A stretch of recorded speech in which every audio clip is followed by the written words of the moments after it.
ये लगभग 2 साल पहले हुआ, लेकिन मुझे आज भी कल ही की तरह महसूस होता है।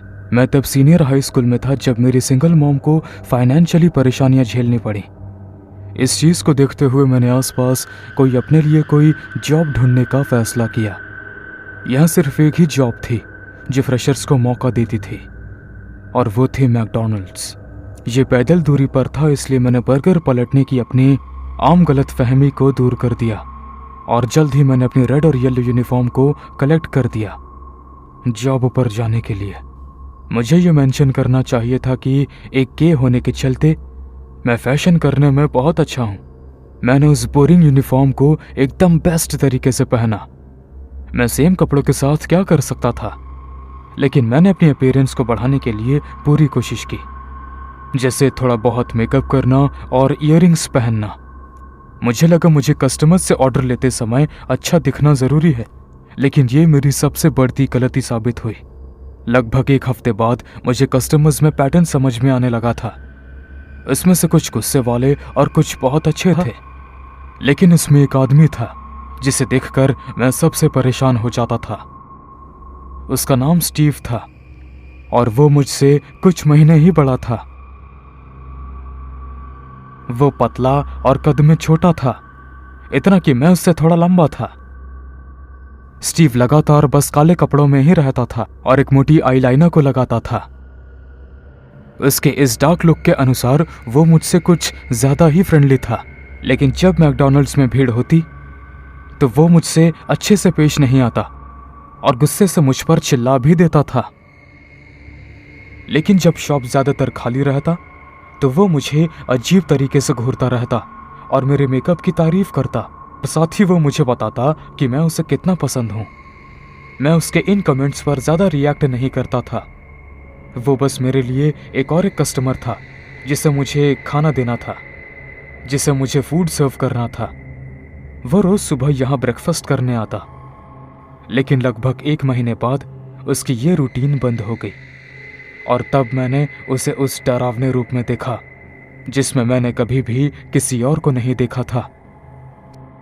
स्टीव मेरी शिफ्ट खत्म होने से ठीक पहले अंधेरे में शीशे से मुझे घूरता रहता।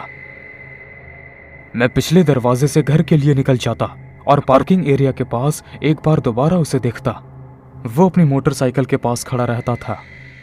उसे पता था कि मैं हर रोज किस डायरेक्शन में घर की ओर जाता हूँ और वो हमेशा उसी जगह पर मोटरसाइकिल को पार्क किया करता था।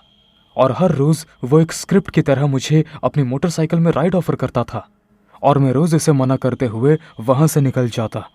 और यही चीज अब हर रोज होने लगी।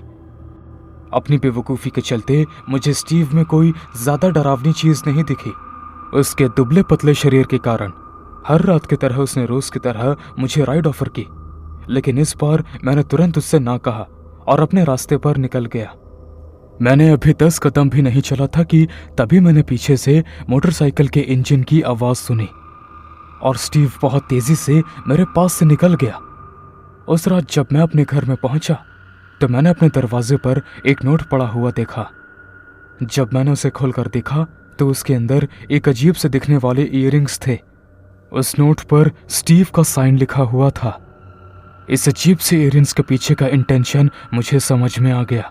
वो मुझे बताना चाहता था कि वो मेरे घर का पता जानता है और मैं इसके बारे में अपनी मॉम को बताकर उन्हें परेशान नहीं करना चाहता था। इसलिए मैंने जाकर इस बारे में अपने मैनेजर से बात की और उन्होंने मेरी बात को बहुत सीरियसली लिया और मेरे शिफ्ट्स को चेंज कर दिया ताकि मैं अंधेरे में घर ना जाऊं। इसके बाद से सब नॉर्मल हो गया और मैंने स्टीव को दोबारा नहीं देखा। एक रात मैं अपने घर पर था और मेरी मॉम आज एक्स्ट्रा शिफ्ट्स कर रही थी। तभी मैंने फ्रंट डोर से कुछ आवाज आती हुई सुनी। मैं जल्दी से उठा और दरवाजे के होल से बाहर देखने की कोशिश करने लगा। बाहर स्टीव खड़ा था और उसके इस डरावने चेहरे को एक बार फिर देखने के बाद मैं घबरा गया। मैंने इससे खुद डील करने के बजाय पुलिस को कॉल किया और सारी सिचुएशन समझाई बिना ज्यादा आवाज करते हुए, ताकि स्टीव इसे ना सुन सके। जब मैं पुलिस के आने का इंतजार कर रहा था, मैंने बाहर से स्टीव को मेरा नाम लेकर चिल्लाते हुए सुना उसने कहा कि वो मुझसे इतना प्यार करेगा जितना यहां कोई नहीं कर सकता। उसके तुरंत बाद मेरे घर के बाहर पुलिस की गाड़ी आकर रुकी। जब स्टीव ने इसे देखा, उसने वहां से अपनी मोटरसाइकिल पर भागने की कोशिश की, लेकिन जब मैं घर से बाहर आया तो मैंने उसे अरेस्ट होते हुए देखा। उसने जाते हुए एक शब्द नहीं कहा, लेकिन उसने जब मेरी तरफ देखा तो मैं उसकी लाल आंखों में अपने लिए गुस्सा देख पा रहा था। पुलिस को उसके पास से जानलेवा हथियार मिले, और जो सबसे शॉकिंग बात मुझे पता चली वो ये थी कि वो बाइक असल में स्टीव की थी ही नहीं, बल्कि ये एक लड़की की थी जो अब मिसिंग है। और जिस बात ने मुझे सबसे ज्यादा डरा दिया वो ये था कि वो लड़की दरअसल उसी मैकडॉनल्ड्स में काम करती थी जिसमें आज मैं काम करता हूं। मैंने अपना कॉलेज शुरू करने से पहले लगभग 1 साल तक उसी मैकडॉनल्ड्स में काम किया, और इस दौरान नए एम्प्लॉयज का मैं खुद ध्यान रखता था, क्योंकि मैं नहीं चाहता जो मेरे साथ हुआ वो किसी और के साथ भी हो।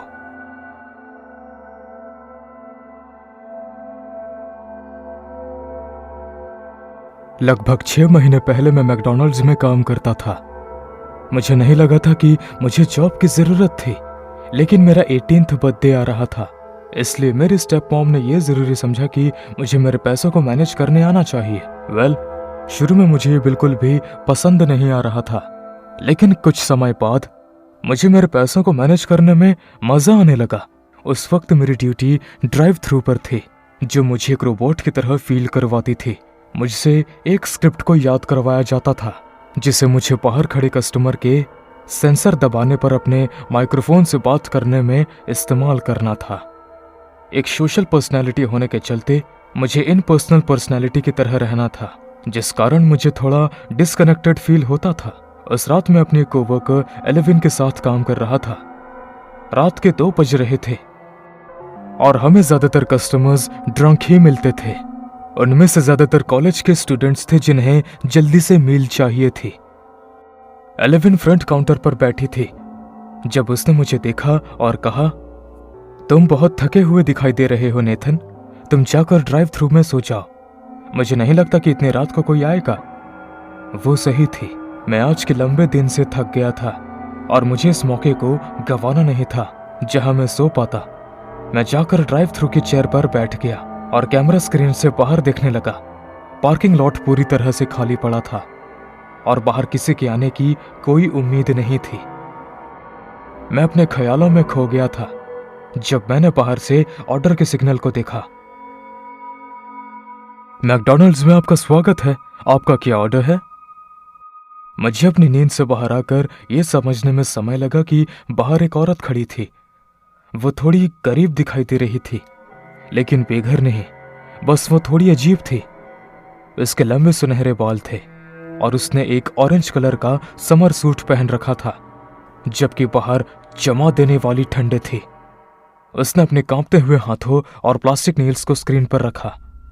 उसने माइक पर बोलने की कोशिश की और मैंने जल्दी से अपने हेडसेट को सही किया ताकि मैं उसकी आवाज अच्छे से सुन सकूं।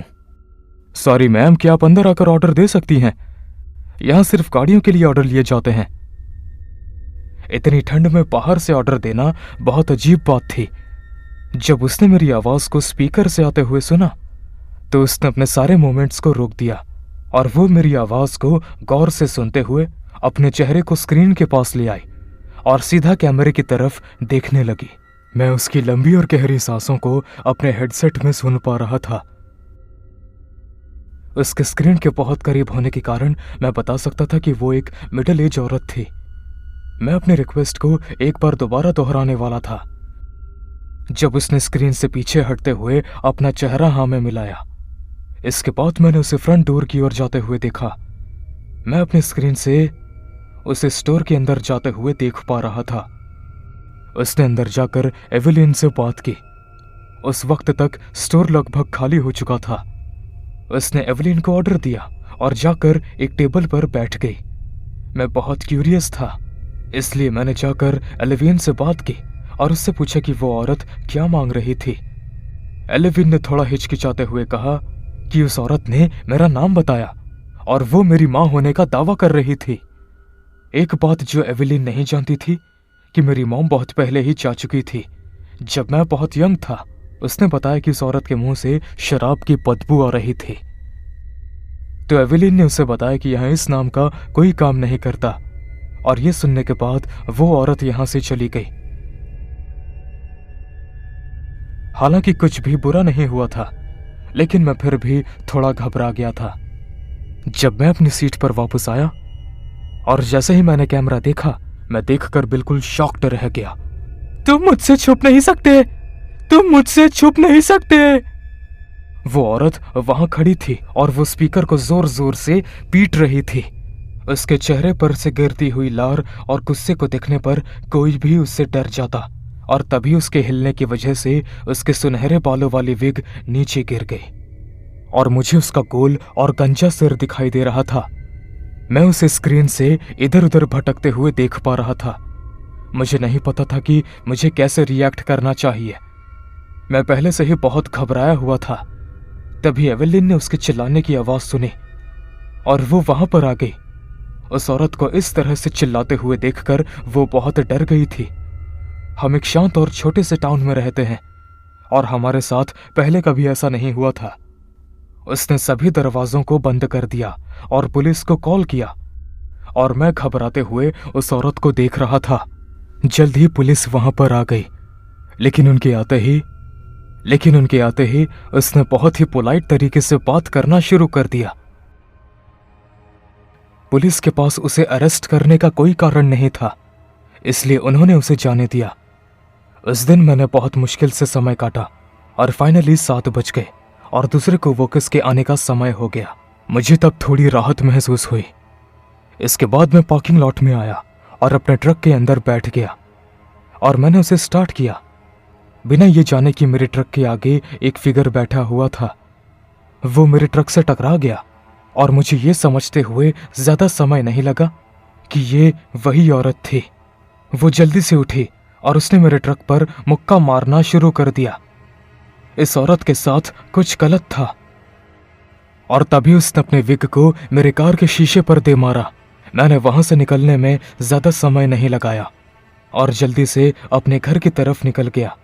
एवेलिन ने उसके अगले दिन मुझे कॉल करके बताया कि उसने उस रात के पहले की कैमरा फुटेज को देखा था और उसने देखा कि उस औरत ने मेरे ट्रक पर बैठकर पेशाब किया था। ये बहुत ही गंदा था। मैं उसे भूलने की कोशिश कर रहा हूं। मुझे अपने ट्रक में उसके नकली नेल्स का पेंट भी दिखाई दिया, लेकिन उस दिन के बाद से उस औरत को मैंने दोबारा नहीं देखा। लेकिन ये अब भी एक मिस्ट्री है कि उस औरत ने मुझे ही क्यों टारगेट किया। मैं अब हर दिन अपने ट्रक में जाने से पहले उसे चेक जरूर करता हूं। हेलो दोस्तों, अगर आप भी हमारी तरह और भी ऐसे हॉरर स्टोरीज देखना चाहते हैं तो प्लीज फियर फिक्स चैनल को सब्सक्राइब कीजिए।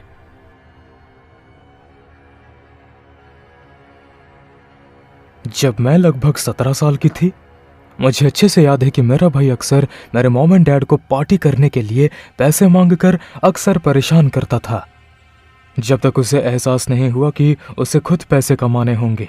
हमारे इलाके में सबसे आसान और सबसे सुरक्षित जॉब थी मैकडॉनल्ड्स में काम करना।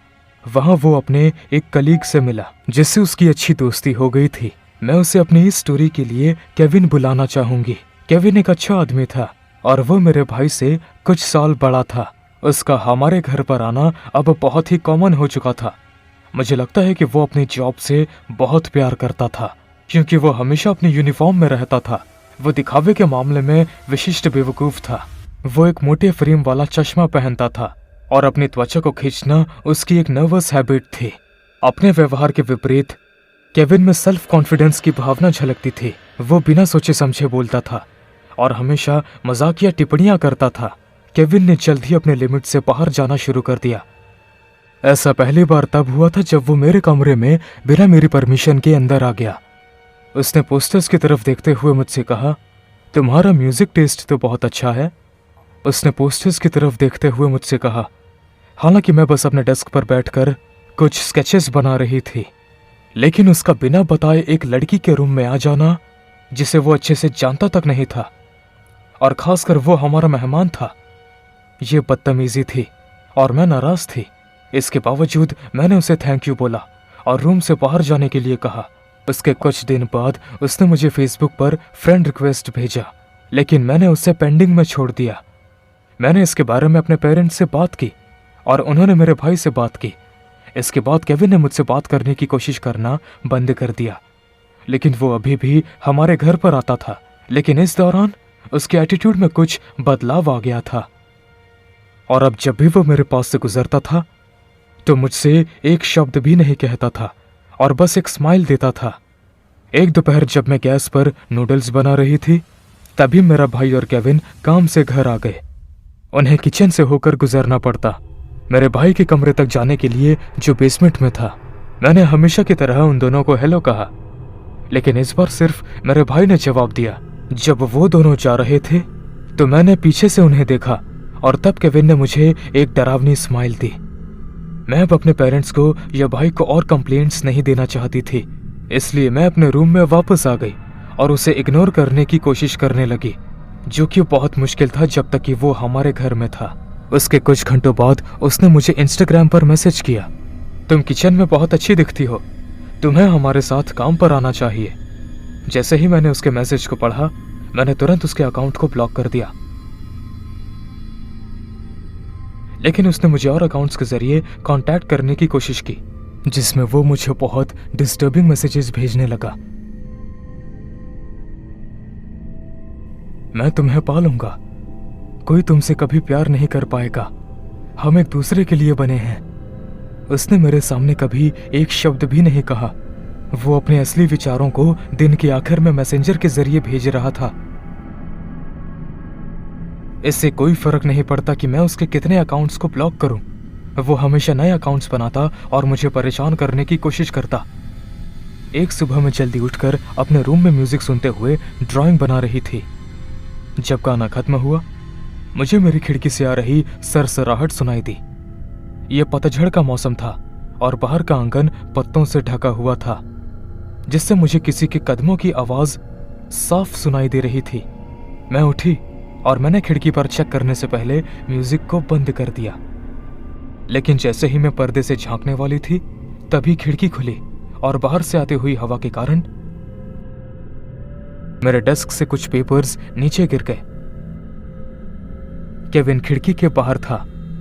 जब उसने मुझे देखा तो उसने खुली हुई खिड़की से अपना पैर अंदर रखा। वो ड्रंक होने की एक्टिंग कर रहा था। उसने एक बहाना बनाते हुए मुझसे कहा, अब तुम्हारे भाई ने मुझसे कहा था कि यहां से घुसने के लिए, क्योंकि मेरे फ्रंट डोर द्वारा आने से तुम्हारे पेरेंट्स उठ जाते। उसकी इस कहानी के सच होने का कोई चांस नहीं था और मैं उससे डर चुकी थी। वो मेरे कमरे में घुसने की कोशिश कर रहा था जब सब लोग सो रहे थे। जब मैंने उसे मेरे रूम के अंदर आते हुए देखा, मैंने पास से एक बड़ी पेंसिल उठाई और उसकी टांग में घुसा दिया उसकी टांग से खून बाहर आने लगा और मैंने लगातार उसके अंदर उस पेंसिल से मारना जारी रखा।